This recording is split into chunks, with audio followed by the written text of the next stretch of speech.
Are you a gay man who struggles with self-doubt, negative self-talk, or feeling like you're not enough? I'm Eric Feltus, and I help gay men free themselves from shame, build confidence, and community. And today we're talking about the first of the 4 agreements. The 4 Agreements is a book by Don Miguel Ruiz, and the first agreement is be impeccable with your word. We're going to talk about what it means, why it's so important, and how you can apply it to your life today. But pause for a second. If you have yet to get and read for yourself the 4 Agreements, what are you waiting for? It's an easy to read book, and it's so helpful. I mean, I probably read it about 1 time a year, and I get something new out of it every single time. And so over the course of the next month, we're going to talk about each of these agreements and how we can apply them to your life as a gay man. You know, when I think about this first agreement, be impeccable with your word, I cannot help but think about one of my former clients. We're going to call him Stan. When he came to me, he was exhausted. You know, as a Christian, Stan was taught to put others first, and as a gay man, he yearned for connection, intimacy, companionship. At the time, he had never been in a relationship, and he was tired of dating, tired of getting stood up, ghosted, and disrespected. Stan had a big heart. He wanted to be kind, generous, and to make the men he dated feel valued. But time and time again, he found himself being walked over. He was kind of the one bending over backwards to accommodate others. He was always the one excusing red flags, the one sacrificing his own needs just to keep the relationship going. And whenever it fell apart, because it always did, he blamed himself. When we sat down to talk about this, I noticed something right away. The way Stan spoke about himself was brutal. I caught him saying things like, I'm such an idiot. I should have known better. I always do this. I always let the guys take advantage of me. Maybe I don't deserve real love. It must be me, yada, yada, yada. It was a cycle. He would give too much, get hurt, and then punish himself for it. And that is when I introduced him to the first agreement. Be impeccable with your word. At first, he thought that this was just about honesty. And he told me, I'm always honest. I never lie to people. But I explained that being impeccable with your word isn't just about how you speak to others. It's also about how you speak to yourself. One thing I want you to know about Stan was that he was an elementary teacher. And so I asked him, you are really hard on yourself. You say you're an idiot. You say you should have known better. Would you ever call one of your students an idiot? And he said, of course not. I said, so then why do you treat yourself that way? And that really hit him. So we worked on it. Every time he caught himself saying something negative about himself, he practiced pausing and rewording it. So instead of, I'm so stupid for letting this happen again, he would say, I am learning from my experiences and growing. Instead of, I'll never find love, he'd say, I am worthy of love and I'm worthy of respect. It wasn't overnight, but over time, something shifted.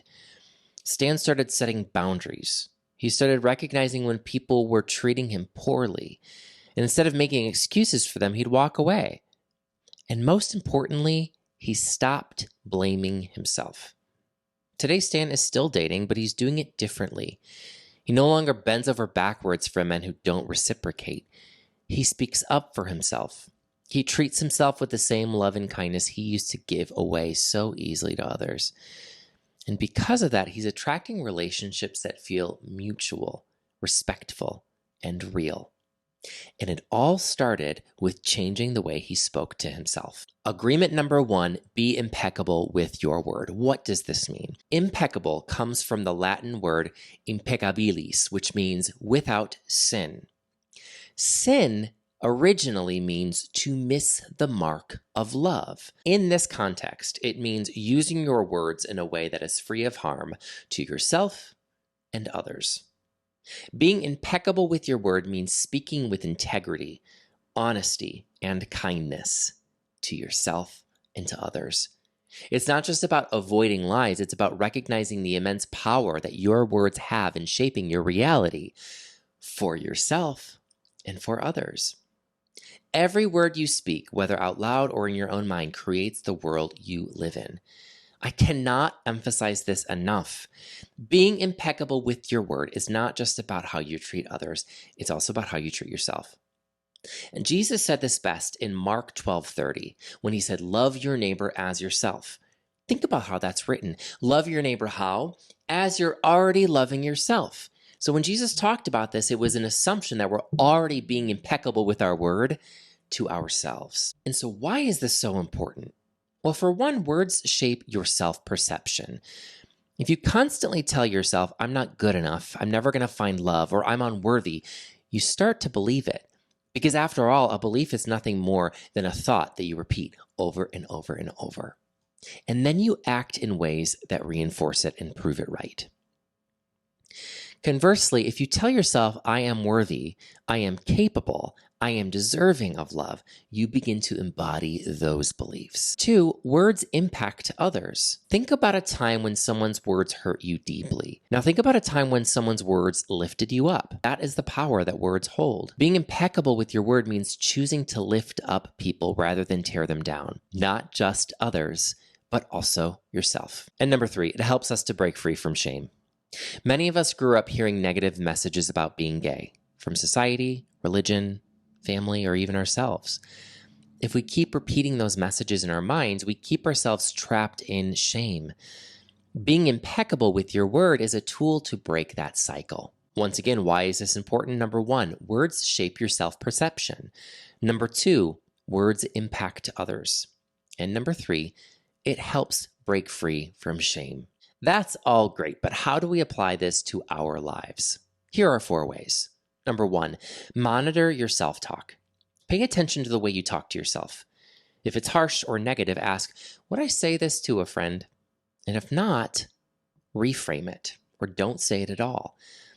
Number 2, choose your words wisely. Before speaking, ask yourself, is this true? Is it necessary? Is it helpful? Is it kind? And if it's not, then reconsider how to say it, or if you need to say it at all. Number 3, speak your truth, but with love. Being impeccable with your word doesn't mean being silent. It means being intentional. If you need to set a boundary, express a need, or have a difficult conversation, do so honestly, but with compassion. And number 4, surround yourself with supportive voices. The words you hear from others matter too. Choose to be around people who lift you up and don't tear you down. If you have people in your life who constantly speak negatively, limit their influence on your mindset. Again, how do we apply this to our lives? Number 1, monitor your self-talk. Number 2, choose your words wisely. Number 3, speak your truth, but with love. And 4, surround yourself with supportive voices. Your words have the power to create or destroy, to uplift or tear down, to heal or to harm. Being impeccable with your word is a radical act of self-love and integrity. It's not about being perfect.